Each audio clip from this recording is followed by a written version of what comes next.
Âgé de 66 ans, notre invité est un homme politique de gauche dont la parole a plutôt été rare. Ces dernières années, ingénieur des ponts et chaussées, l'ex-figure du Parti communiste de Côte d'Ivoire est le représentant pour l'Afrique centrale et occidentale auprès des BRICS et vice-président de l'Internationale des BRICS, cette alliance des grands émergents, Brésil, Russie, Inde, Chine et Afrique du Sud, qui plaide pour l'avènement d'un monde multipolaire au sein duquel le continent, comme les pays du Sud global, puissent trouver les moyens de leur développement.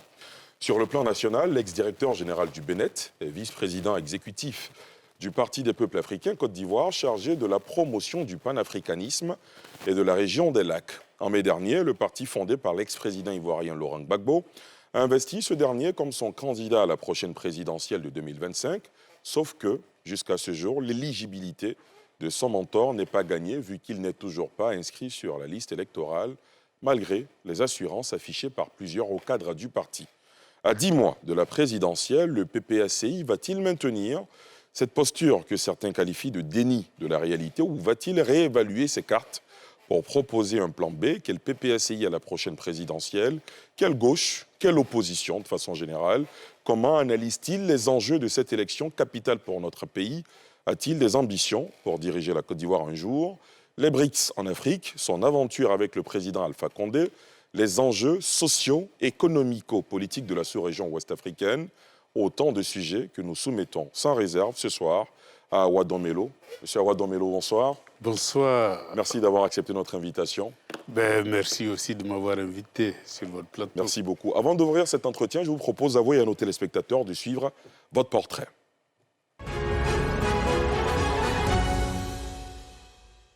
Docteur Awa Domelo est l'invité ce soir de l'émission Sans réserve.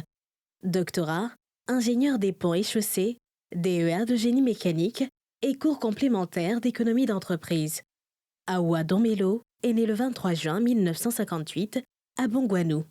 Après le baccalauréat au lycée classique de Bouaké et le diplôme d'ingénieur à l'INPHP, Institut national polytechnique Félix Houphouët-Boigny de Yamoussoukro, il s'envole pour la France où il étudie à la prestigieuse École nationale des ponts et chaussées de Paris, d'où il sort avec le diplôme de docteur ingénieur des ponts et chaussées, l'un des plus illustres en Côte d'Ivoire, à l'âge de 27 ans.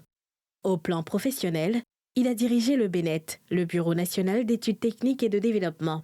Au plan politique, Awa Domelo a fait ses classes au sein du FPI, le Front populaire ivoirien, avant la création du PPACI, le Parti des peuples africains Côte d'Ivoire. Il est le vice-président en charge des Grands Lacs et de la promotion du panafricanisme du PPACI. Enseignant-chercheur, il a également milité au sein du SINARES, le syndicat national de la recherche et de l'enseignement supérieur. Il a apporté son expertise dans plusieurs pays, notamment en Guinée, où de 2017 à 2021, il a été conseiller spécial du président Alpha Condé. En septembre 2021, le patronat russe le nomme conseiller spécial, chargé des investissements en Afrique.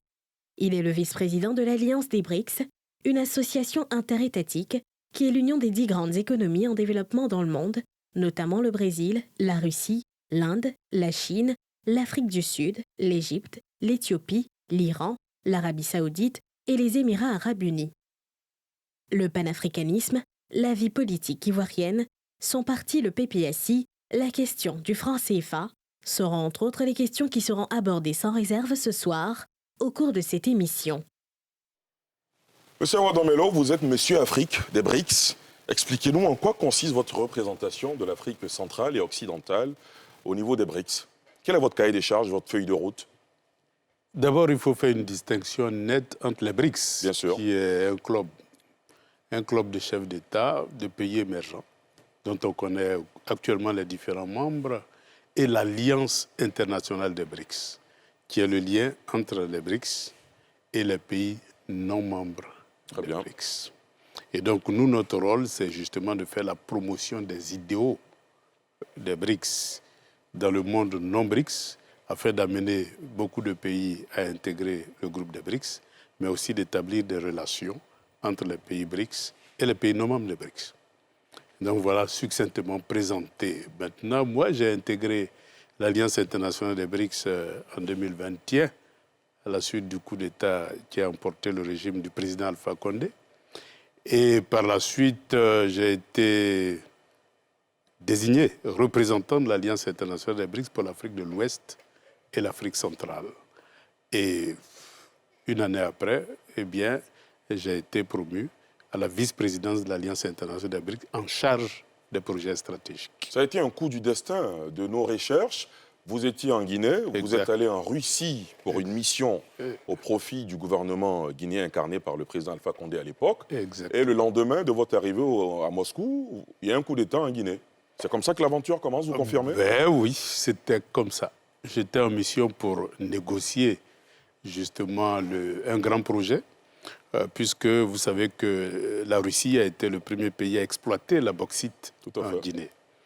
Et avec la vision du président Alpha Condé, il était question de passer des matières premières aux produits finis. Et il fallait s'adresser au premier investisseur qui était la Russie.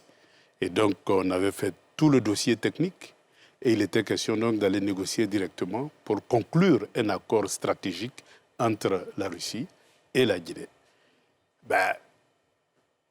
Votre mandataire n'est plus président de la République. Qu'est-ce que vous décidez de faire? C'est un coup du destin? Sur le champ, j'avais décidé de retourner, mais où? Puisque j'étais supposé être en exil en Côte d'Ivoire et mon pays d'adoption, le président venait d'être renversé, j'ai regardé à gauche, à droite, j'ai dit, bon, je vais prendre un chemin quelconque et arriver à Paris, je vais décider où je vais orienter mon chemin. C'est ainsi qu'on m'a proposé de rester pour que ce que j'ai fait pour la Guinée, je puisse le faire pour d'autres pays et pour que la Russie puisse pénétrer le marché africain dans les secteurs aussi stratégiques comme le développement des infrastructures, mais aussi le développement industriel.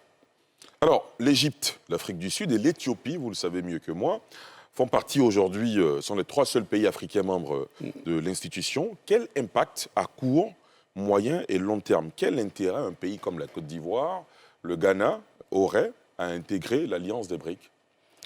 D'abord, il faut constater que le monde est en train de bouger. Les riches d'hier ne sont plus les riches d'aujourd'hui. Les pays développés d'hier ne sont plus les pays développés d'aujourd'hui. Vous voulez dire ne sont plus les premiers d'aujourd'hui? Ils ne sont plus les premiers. Ils restent toujours développés. Ils restent développés, mais ils ne sont plus, je vais dire, les seuls à être développés. Et ils ne sont plus les seuls à détenir le monopole de la connaissance, de la technologie et de l'industrie.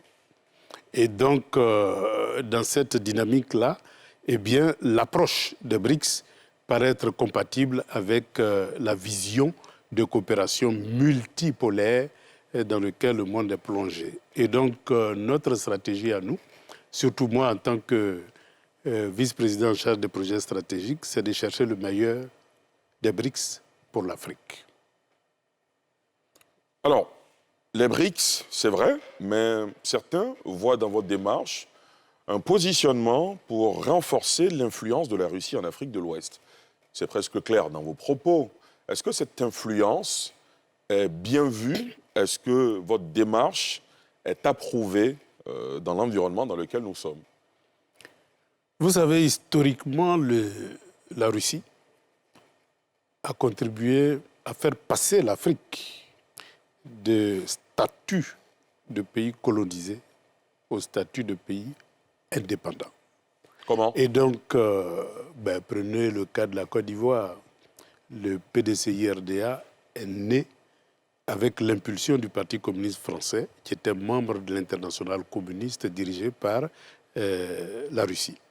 Et donc, c'est comme ça que le PDCI est né. Et souvenez-vous que le premier président était un communiste allié au Parti communiste français. Et donc, c'est par la formation des communistes que les cadres du PDCI-RDA ont été formés. Et le Parti communiste les a aidés à créer le syndicat agricole africain. Mais lorsque vous jetez un coup d'œil ailleurs dans le monde, ça a été pratiquement la même chose. Quand vous prenez l'Angola, quand vous prenez l'Égypte. Vous savez, l'Égypte a eu beaucoup de problèmes avec le monde occidental. Quand le président égyptien avait nationalisé le canal de Suez, une guerre s'est déclenchée contre ce président et c'est la Russie qui est venue au secours de ce pays-là. Même la Chine, la grande Chine, lorsqu'elle a dû se battre pour se libérer, c'est la Russie qui est venue au secours de la Chine. Donc, si vous voulez, le changement du monde, surtout avec la période des indépendances, eh bien, la Russie a joué un rôle moteur dans ce processus-là. Et donc, aujourd'hui, nous sommes à une deuxième phase du développement du continent africain, c'est-à-dire, parce qu'il faut savoir que quand on dit indépendance, ça ne veut pas dire souveraineté. L'indépendance est un début de la conquête de la souveraineté. Mais quand on est indépendant, que nous n'avons que de la matière première et peu de matière grise, il est bien évident que le premier président de Côte d'Ivoire a dû faire des concessions, c'est-à-dire coopérer avec l'ancienne puissance coloniale dans plusieurs domaines. Mais aujourd'hui, on a tellement de matière grise que des docteurs sont au chômage. Et donc, il faut reviser de fond en comble. Donc, nous sommes dans un processus de conquête de la souveraineté, sur tous les plans. Sur le plan technologique, industriel, militaire, monétaire, sur tous ces plans. Sur la question de la souveraineté, les avis sont divers, les idéologies aussi. Vous le savez, sur la question, par exemple, de la monnaie, certains estiment que battre le franc CFA à l'étranger, à l'extérieur des pays ouest-africains, par exemple, cela fait qu'on n'est pas souverain. D'autres parlent des bases militaires européennes, occidentales sur nos terres, alors qu'il y a des pays européens eux-mêmes qui ont des bases américaines chez eux. Je veux dire que la question de la souveraineté est diversement appréciée, que l'on soit de gauche ou de droite. Est-ce que vous êtes de cet avis? Tout dépend de l'historique. En 2004, qu'est-ce qui s'est passé? L'armée française a fusillé des Ivoiriens à bout portant à l'hôtel Ivoire. En 2011, l'armée française s'est rendue complice de massacres en Côte d'Ivoire. Et donc, lorsqu'on voit cet historique-là, que vaut la présence de l'armée française en Côte d'Ivoire, sinon que dégager un chef d'État pour installer un autre?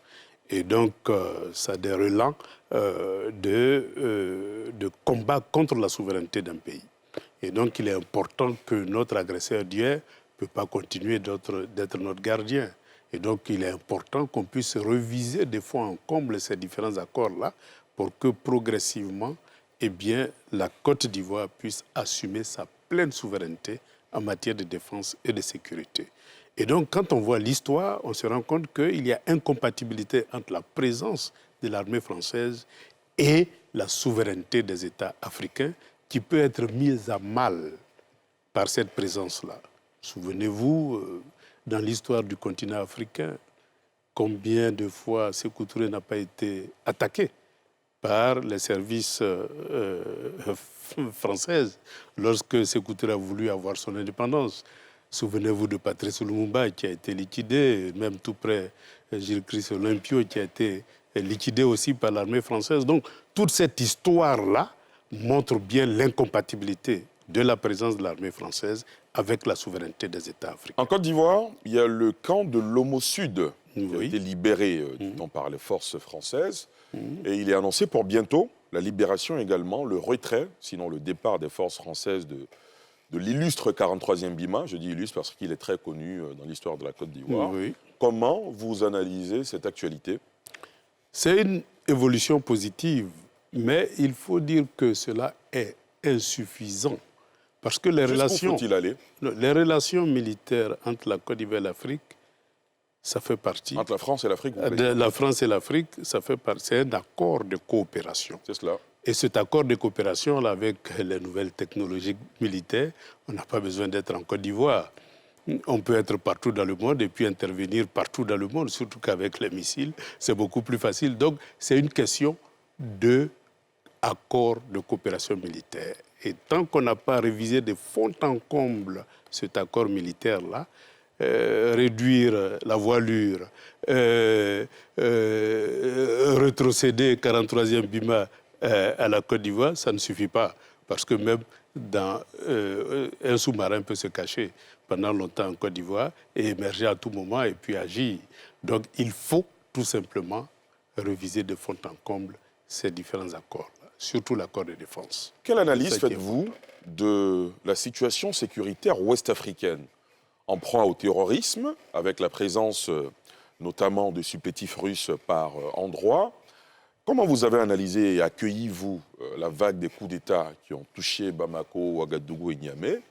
Et on a un tout petit peu parlé subrepticement de de Conakry également. Comment vous avez accueilli cette vague de coups d'État? Quelle analyse avez-vous fait, vous, en tant qu'homme politique, en tant qu'intellectuel africain? Oui. D'abord, il faut comprendre que le processus démocratique en Afrique emprunte plusieurs chemins.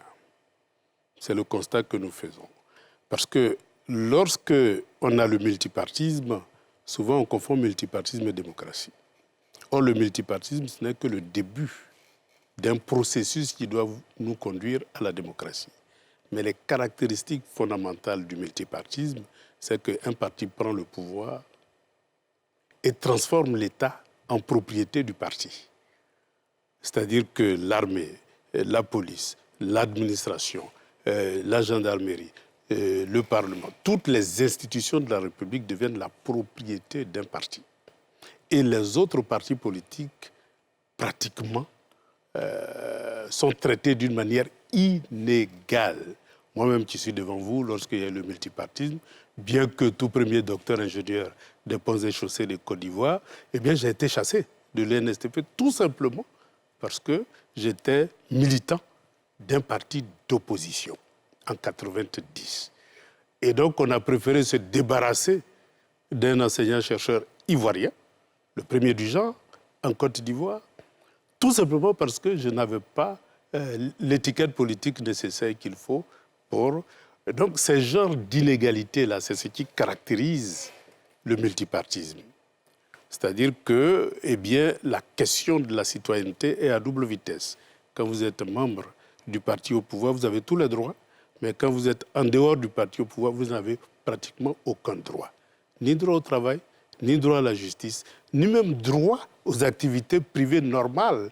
Parce que les impôts vont vous tomber dessus, on va vous mettre des bâtons dans les roues pour des procédures administratives. Et donc, c'est ça qui caractérise le multipartisme. Mais comment passer de cette situation-là à la démocratie, c'est-à-dire le pouvoir du peuple, par le peuple et pour le peuple, où tous les citoyens sont égaux devant la justice, devant l'administration et devant tous les services publics. Avec les hommes politiques, on a l'impression que quand vous êtes dans l'opposition, vous avez ce discours, hein, oui. Dans l'idéal, et une fois que vous arrivez aux affaires, vous pratiquez ce que vous avez critiqué étant dans l'opposition. C'est presque valable pour tous les pays de la sous-région ouest-africaine. Non, il faut comprendre qu'il y a des nuances. Prenez par exemple lorsque le Front populaire ivoirien est arrivé au pouvoir. Le Front populaire ivoirien a pris la précaution d'appeler à l'inclusion, c'est-à-dire faire appel à tous les fils et filles du pays pour gouverner la Côte d'Ivoire. Et cet appel a été entendu par plusieurs partis politiques. Et souvenez-vous que même les hauts cadres de l'administration, c'était par appel à candidature. Et le choix était fait indépendamment de la couleur politique. Seule la compétence jouait. Si vous êtes compétent, vous êtes retenu. On ne fait pas cas de votre appartenance politique. Si vous êtes incompétent aussi, bon là, ce n'est pas de notre faute. Mais voilà ce qui caractérise un régime démocratique.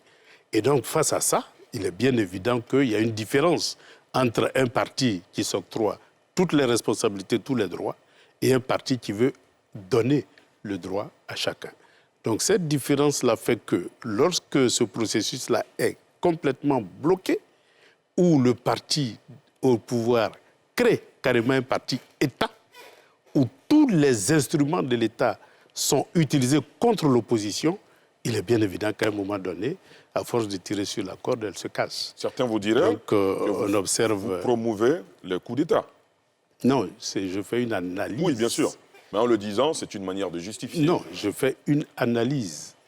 Je fais une analyse pour expliquer les raisons qui font qu'il y a des bifurcations sur le chemin de la démocratisation de nos États. Awa Domelo, vous êtes parti en exil en 2011, vous êtes revenu en 2021. On imagine que ça a dû être un moment douloureux, difficile pour un haut cadre de ce pays. Comment vous avez vécu cette étape de votre vie? J'avoue que ça a été l'étape la plus douloureuse. Parce que imaginez-vous que vous avez envie de venir chez vous et vous ne pouvez pas venir chez vous. Imaginez-vous que vous avez accumulé tellement d'expérience, de connaissances, de savoir et de savoir-faire que vous avez envie de rendre service à votre pays, mais la porte est fermée.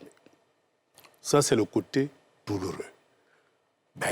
Moi, j'ai eu beaucoup plus de chance que les autres dans la mesure où, très tôt, étant donné mon positionnement à la tête du Bureau national d'études techniques et de développement, Le Bénet. j'ai eu à propulser cette institution au niveau international. Dans beaucoup de pays africains, on a travaillé dans beaucoup de pays africains. Donc pour moi, il y avait beaucoup d'opportunités qui se présentaient à moi et donc j'ai choisi de servir les autres pays que de servir mon pays. Et ça m'a ouvert beaucoup de portes, beaucoup de relations. Mais aussi, ça m'a permis de ne pas rompre avec la pratique de mon métier, mais de continuer à bonifier mon savoir et mon savoir-faire dans le domaine d'expertise qui est le mien. Et donc, c'est le côté positif. Ça m'a permis de connaître beaucoup de pays africains. Je vous assure qu'aujourd'hui, j'ai pratiquement une quarantaine de pays africains dans ma mémoire. Et ça, c'est un acquis important. Et je pense qu'il y a eu le côté négatif, mais il y a eu aussi le côté positif. Mais la patrie, c'est toujours la patrie. Bien sûr.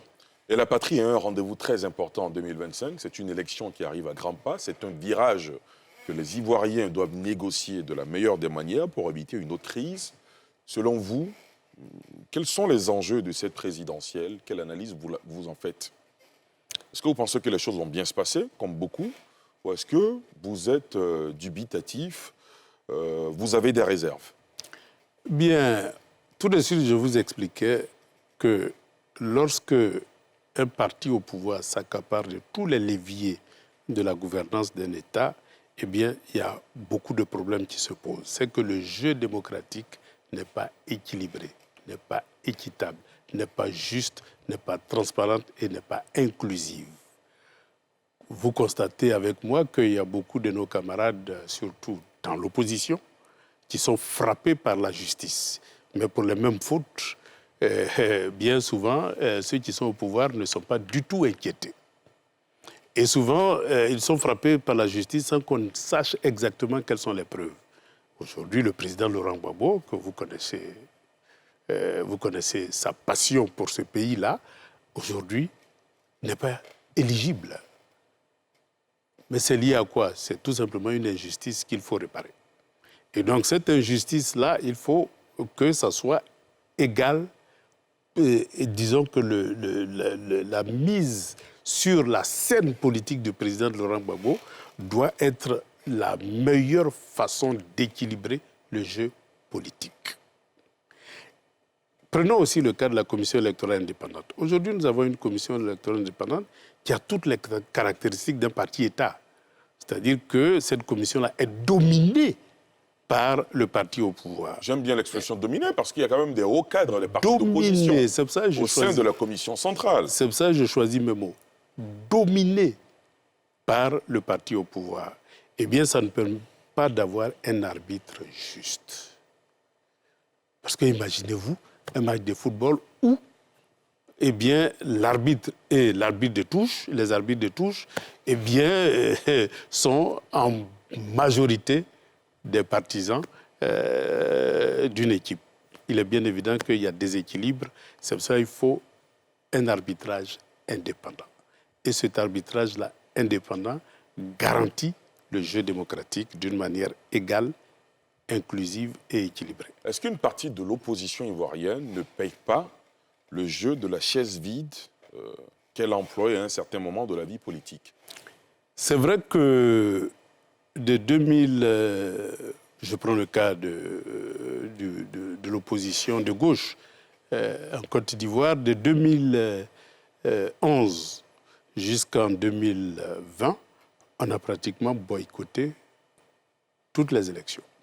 La conséquence, c'est qu'il y a eu désaffection politique de nos militants et ils ont déserté pratiquement le terrain politique. Et les jeunes qui arrivaient maintenant sur le marché de la politique ne voulaient même plus s'inscrire sur la liste électorale. Ce qui fait qu'on a un stock de nos militants qui ne sont pas sur la liste électorale. Et même ceux qui sont sur la liste électorale ont été gagnés par le découragement et par, je dirais, l'abstention. Et on l'a constaté beaucoup lors des élections locales où on constatait des taux d'abstention qui pouvaient aller jusqu'à 80%. En conclusion, le jeu de la chaise vide n'est pas bon. Donc le jeu de la chaise vide, évidemment, nous payons le prix fort aujourd'hui et nous pensons, et c'est pour cela que nous avons décidé de participer aux élections. Participer aux élections, c'est une chose. Au local, effectivement, mais il y a la prochaine présidentielle. Vous l'avez dit vous-même. Votre camarade, le président Laurent Gbagbo, ancien président de la République de Côte d'Ivoire, en l'état actuel des choses, jusqu'à cette heure où on fait cette interview, n'est pas éligible. L'élection, c'est dans 10 mois. S'il n'y a pas de changement au niveau de l'État, au niveau politique, institutionnel en tout cas, ce sera peut-être encore une fois le jeu de la chaise vide. Mais pourquoi vous le dites ? Ce sont des analyses qu'on fait, c'est de la prospective. Ouais, les militants du PPACI ont choisi le président Laurent Gbagbo comme leur candidat. Parce qu'ils sont en rang de bataille pacifique, parce que nous avons fait le choix de la lutte pacifique pour le passage du multipartisme à la démocratie. On ne va pas du tout biaiser avec cette logique-là, parce que c'est ça qui constitue notre ADN politique. Nous menons une lutte pacifique pour que son nom soit inscrit sur la liste électorale. Et donc, pendant toute cette période-là, notre regard est tourné vers cette bataille-là. Et nous pensons que nous allons gagner cette bataille-là, dans la mesure où, eh bien, jusque-là, depuis l'emprisonnement du président Laurent Gbagbo jusqu'aujourd'hui, on a gagné toutes les batailles juridiques. Donc, nous pensons, nous sommes convaincus que nous allons gagner cette bataille-là. Donc pour vous, pas question, par exemple, d'avoir un plan B en pensant, par exemple, à ce qui s'est passé au Sénégal entre Ousmane Sonko et l'actuel président du Sénégal, Bassirou Diomaye Diakhar Faye. Pas question, le président Laurent Gbagbo, comme quelqu'un du PPACI l'a dit, le plan A, le plan B, le plan C jusqu'au plan Z, c'est cela? Vous savez, ça c'était sur le ton de l'ironie. Le plan A, plan B, plan C, plan Z, vous savez que l'alphabet latin n'est pas le seul alphabet du monde. Bref, trêve d'ironie, il est important que nous sachions une chose, c'est que l'injustice qui frappe le président Laurent Gbagbo peut frapper n'importe quel autre plan B, plan W, tout ce que vous voulez. Ça, il faut qu'on en soit conscient. Et donc, c'est aux militants du PPACI de faire leur analyse et de proposer d'autres solutions au cas où il y a un blocage véritablement. Donc ça, c'est une affaire de parti politique. Est-ce que les militants du PPACI pourraient penser à vous, par exemple? Est-ce qu'avec le background que vous avez, est-ce qu'il vous est déjà arrivé de vous dire « je peux être président de la République de Côte d'Ivoire » Est-ce que vous avez déjà pensé à cette fonction suprême, très exigeante? Bien, ce qui est sûr, tous les hommes politiques qui sont rentrés dans la politique avec un idéal ont l'ambition de jouer plus tard un premier rôle. Tout dépend des contextes, des opportunités qui se présentent. Vous dites tous les hommes. C'est Awa Dombello qui est en face de moi. Non, c'est à lui je que dis je bien pose la question. Tous les hommes politiques qui ont un idéal. Dont vous. Un idéal. Parce que la politique est un moyen pour réaliser un idéal. De même, un parti politique est un moyen pour réaliser un idéal. Il y a des gens qui rentrent en politique, non pas pour réaliser un idéal, mais pour se réaliser. C'est totalement différent. Mais lorsqu'on rentre en politique, c'est pour réaliser un idéal. Et donc, il est bien évident que tous les hommes politiques qui ont un idéal ont envie de jouer des rôles importants dans leur carrière politique. Mais là n'est pas le problème. C'est que Laurent Gbagbo, que vous connaissez si bien, je vais vous donner mon exemple. Je l'ai rencontré dans les années 1984 à Paris, en plein parti unique, dans la clandestinité. Eh bien, ce qui m'a fasciné chez cette personne-là, c'est sa capacité de persuasion. J'étais un communiste, c'est-à-dire pour la lutte armée, pour je dirais l'économie communiste, c'est-à-dire l'économie appartient à l'État et pas au secteur privé. J'étais pour la dictature du prolétariat. Eh bien, Laurent Gbagbo, méthodiquement, m'a fait comprendre qu'il faut que j'abandonne et que je choisisse la lutte pacifique, non la lutte armée, que je choisisse l'économie socialiste, c'est-à-dire la coexistence entre deux systèmes, système libéral et système socialiste, et que je choisisse la voie de la démocratie. Voilà ce qui a fondé notre relation. Et donc cette fondation-là a constitué le socle sur lequel nous avons construit le Front populaire ivoirien. Et donc, évidemment, durant tout ce parcours, il y a eu des hauts et des bas.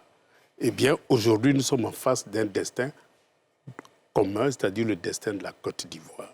Et donc, nous pensons que l'heure est venue pour que la Côte d'Ivoire, surtout les militants du PPACI, prennent conscience que nous devons tout faire pour que le nom de Laurent Gbagbo soit inscrit sur la liste électorale, parce qu'il représente le meilleur candidat.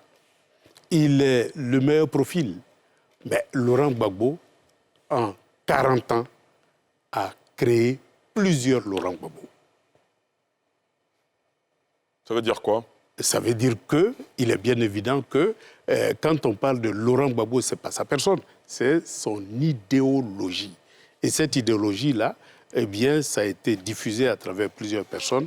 Et nous pensons qu'aujourd'hui, eh bien, Laurent Gbagbo a eu cette chance-là d'avoir transmis à plusieurs de ses compatriotes sa vision du monde. Qui peut valablement prendre le relais pour diriger la Côte d'Ivoire, diriger son parti. Si demain il se retire, il y aura plusieurs Laurent Gbagbo qui vont poursuivre. Parce que le plus important, c'est de ne pas tuer l'idéal. L'idéal, si l'idéal meurt, eh bien, il n'y a plus d'opportunité pour réaliser cet idéal-là. Et donc, évidemment, s'il décide de se retirer, il y aura plusieurs Laurent Gbagbo et la démocratie interne va jouer. Awa Domelo, parlons sans réserve. Vous êtes à sans réserve, il faut parler sans réserve. Au sein du PPACI, des voix s'élèvent pour dire que vous avez des ambitions, des intentions. Une activité organisée qui aurait été organisée en votre nom à Paris aurait été annulée par la délégation de France. Récemment ici à Dabou, une activité également organisée en votre nom, où vous devriez être conférencier ou parrain, a été annulée. Ce sont des actualités que vous connaissez. Vous en avez entendu parler. Oui. De quoi s'agit-il? Est-ce que c'est une ambition que vous n'arrivez pas à dévoiler pour des raisons endogènes que nous ne maîtrisons pas? Non, ne voyez pas ça comme ça. Vous savez, souvent, il y a beaucoup de bruit autour des partis politiques, surtout autour des personnalités clés de ce parti politique-là. C'était tout simplement des ajustements de calendrier. Et évidemment, ça causait beaucoup de bruit, mais ce n'est rien d'autre qu'un ajustement de calendrier. Une conférence a été reportée, elle sera reprogrammée. Ce n'est pas une seule fois. Il y en a plusieurs. Il y a eu plusieurs comme ça qui ont été reportés. Finalement, on se dit... il y a quelque chose qui cloche. Non, ça, c'est les interprétations et les commentaires. Mais vous savez que la vie politique est faite d'interprétations et de commentaires. Vous, les journalistes, vous en faites. Vous êtes journalistes, c'est vous-même qui dites que les faits sont sacrés et les commentaires sont libres. Donc, les journalistes font leur travail de journalistes. Mais les faits sont là, c'est que le programme d'activité du PPACI connaît des ajustements périodiques en fonction de la météo politique. Si, in fine, le président Laurent Gbagbo décide de se retirer, qu'il vous désigne comme candidat du PPACI, cela vous enchanterait-il? Mais il est bien évident que pour l'homme politique que je suis, ce serait l'accomplissement. Et donc ce serait une joie pour moi d'accomplir cette mission-là. Parce que je suis un homme de mission. Et si Laurent Gbagbo me met en mission, j'assumerai pleinement cette mission. Est-ce qu'il vous est déjà arrivé d'entreprendre des initiatives en vue de susciter cette mission? Non, pas du tout, parce que je n'en ai pas besoin. Je sais que j'ai un parti politique. Si je dois entreprendre des initiatives, il y a des congrès, il y a des conventions, il y a des appels à candidature, il y a des élections internes. Eh bien, chacun jouera son va-tout. Et vous pensez que si le président Gbagbo se retire, même si c'est après cette présidentielle ou autre chose, vous avez l'un des meilleurs profils pour lui succéder à la tête du parti? Mais je vous laisse vous-même apprécier. C'est les militants qui apprécient. Mais il est bien évident qu'avec le parcours que j'ai, eh bien, je fais partie, je dirais, de ceux qui sont souvent beaucoup appréciés par les militants. Aujourd'hui, la gauche ivoirienne, on dit d'elle qu'elle est émiettée. Quelle est votre analyse? C'est vrai, la gauche ivoirienne a pièce détachée, mais l'appel de Benoît, lancé par le président Laurent Gbagbo, est le début, je dirais, de la reconstruction de cette machine formidable pour les élections de 2025. Vous pensez que les choses vont dans le bon sens? Ben, attendons de voir. Parce qu'on est à 10 mois de la présidentielle. Ben oui. Il y a beaucoup d'inquiétudes. Oui, vous savez, la météo politique, elle est changeante. Demain, les choses peuvent s'accélérer, tout simplement parce qu'on a mis un coup d'accélérateur pour faire avancer un processus. Awa Dombello, dans cette émission, il y a des questions des internautes qui vous posent leurs questions de façon directe. Mais avant, vous, comment vous voyez la Côte d'Ivoire dans 5 ans, dans 10 ans? Eh bien, vous savez, nous sommes à un carrefour de l'histoire de la Côte d'Ivoire. Et l'histoire de la Côte d'Ivoire par rapport à l'Afrique de l'Ouest, vous voyez les changements qui se produisent en Afrique de l'Ouest et la direction qu'empruntent ces différents changements, eh bien, nous avons le devoir d'accélérer le processus de changement pour une plus grande souveraineté des peuples africains. Mais en même temps, pour accélérer aussi le développement économique et social du continent, qui a été freiné par nos relations, je vais dire, avec le monde hégémonique, qui avait besoin de nos matières premières pour se développer. Et donc, dans ce jeu de matières premières, nous constatons que nous ne pouvons plus avancer si on ne fait pas ce saut-là. Et donc, si on ne se libère pas pour prendre notre destin technologique et industriel en main pour passer de l'économie des matières premières à l'économie des matières grises. C'est ça qui va permettre d'absorber ce flot de jeunesse qui souvent est désespéré. Et donc, c'est la tendance générale aujourd'hui et ce mouvement tendanciel-là ira en s'amplifiant. Et toute l'Afrique attend la Côte d'Ivoire dans cette nouvelle dynamique-là. Et tout le monde entier, je peux dire, attend la Côte d'Ivoire dans cette dynamique-là. Moi qui suis vice-président de l'Alliance internationale des BRICS, je rencontre plusieurs chefs d'État africains, y compris les chefs d'État qui sont engagés sur la voie de la souveraineté. Leur attente est grande vis-à-vis de la Côte d'Ivoire. Je rencontre aussi beaucoup de pays membres des BRICS et non-BRICS. Au niveau international, leur attente est grande par rapport à la Côte d'Ivoire. Donc 2025 est une échéance capitale pour que la Côte d'Ivoire soit la nouvelle locomotive d'un monde souverain, d'une Afrique unie autour de ses propres choix politiques, économiques, sociaux, culturels, monétaires et militaires. Awa Dombello, à présent, vous allez répondre aux questions de nos internautes. Ce sera juste après ceci.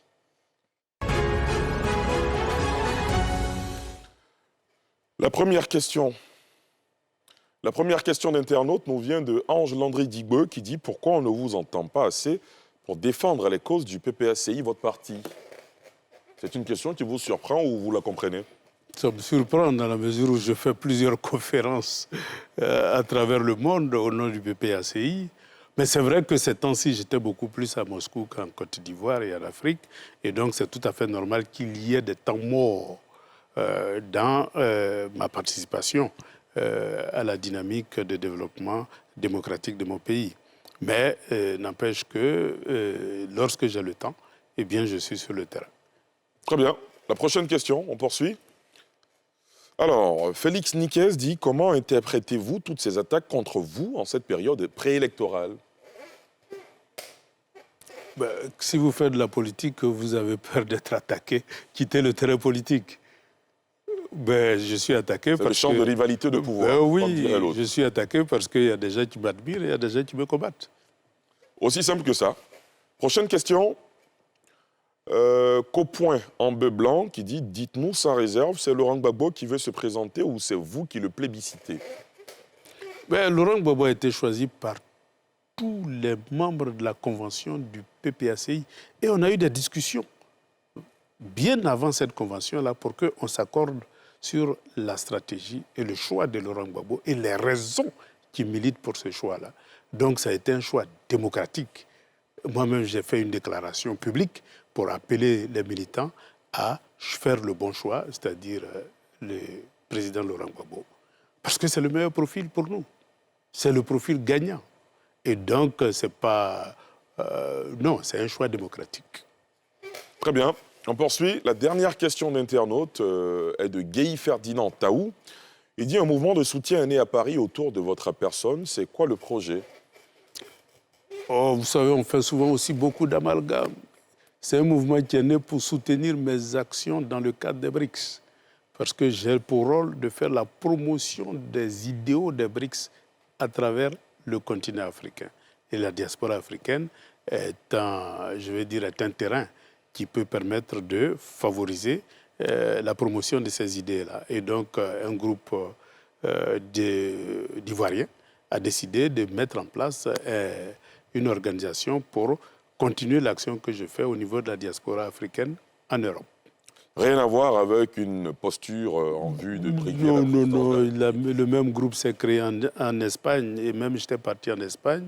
J'ai eu un prix là-bas lors du sommet Europe-Afrique. Et donc, partout où je passe en Afrique, il y a des clubs qui se créent, il y a des groupes qui se créent au nom des BRICS. Et donc, tout ceci, c'est pour assurer que les idéaux des BRICS passent bien, non seulement au niveau des chefs d'État, mais aussi au niveau de la population. Parce que le changement doit venir aussi de la population et non seulement des changements au sommet.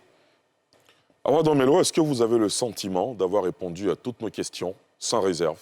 Je pense que, comme le nom l'indique, sans réserve, j'ai répondu à toutes les questions. Merci beaucoup d'être venu sur le plateau de Sans Réserve. Merci beaucoup. Merci beaucoup d'avoir accepté notre invitation. Merci à vous, chers téléspectateurs et internautes, de nous avoir suivis. C'est la fin de ce numéro. Merci. Excellente soirée sur la nouvelle chaîne ivoirienne.